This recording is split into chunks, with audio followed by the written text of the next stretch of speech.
La République dominicaine doit faire face à une forte augmentation du nombre de cas de Covid-19, de coronavirus. Pour la seule journée d'hier, 799 cas ont été enregistrés et 7 personnes sont mortes. Au total, la République dominicaine dénombre 46 305 personnes qui ont été donc contaminées par ce virus et le nombre total de morts enregistrés par les autorités sanitaires atteint 910 personnes. C'est vous dire que la situation s'est aggravée ces derniers jours.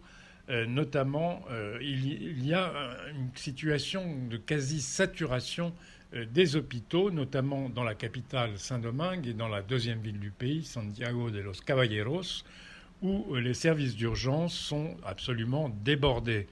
Selon le ministre de la Santé, il y a actuellement 1174 personnes hospitalisées pour coronavirus, dont 238 sont dans des unités d'urgence et 120 sont sous ventilateur, donc dans des situations extrêmement graves. Il faut aussi souligner que ces statistiques sont probablement sous-estimées. En effet, il est devenu très difficile de réaliser un test. J'en ai fait moi-même l'expérience. C'est devenu quasiment impossible à Saint-Domingue. Les laboratoires, les deux grands laboratoires qui réalisent ces tests sont absolument submergés de demandes.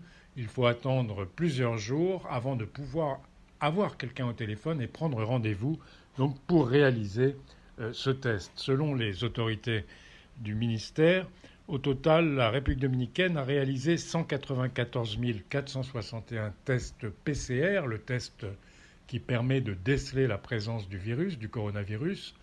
Et il en faudrait évidemment beaucoup plus pour avoir une idée précise de l'ampleur de l'épidémie.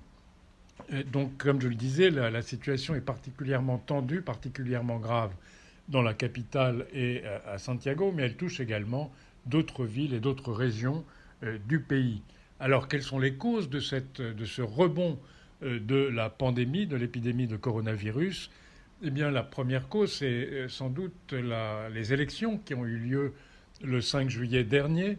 Plusieurs jours avant ces élections, qui ont vu la victoire de l'opposition et du candidat présidentiel Luis Abinader, le candidat du Parti révolutionnaire moderne, il y a eu des agglomérations de personnes, il y a eu des meetings, des manifestations qui ont regroupé des quantités importantes de personnes. Et d'ailleurs, on constate aujourd'hui qu'un certain nombre d'hommes politiques, dont certains élus, ont été contaminés et sont aujourd'hui positifs au Covid-19. Il faut également souligner que le gouvernement sortant, le gouvernement du Parti de la Libération dominicaine, avait mis fin au confinement et au couvre-feu qui étaient en vigueur depuis la mi-mars. Donc ils ont mis fin à ces mesures de confinement obligatoires le 30 juin dernier. Et depuis, l'activité qui avait commencé à reprendre, notamment dans le secteur informel, eh bien l'activité a repris de plus belle. Et ça, c'est évidemment aussi un facteur d'augmentation du nombre de cas de contamination.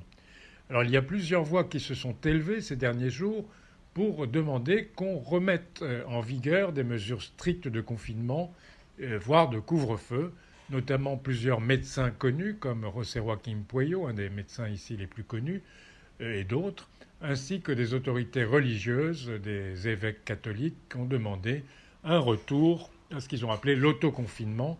En tout cas, ils ont appelé la population à prendre des mesures de précaution vu cette augmentation, cette forte augmentation des cas de coronavirus.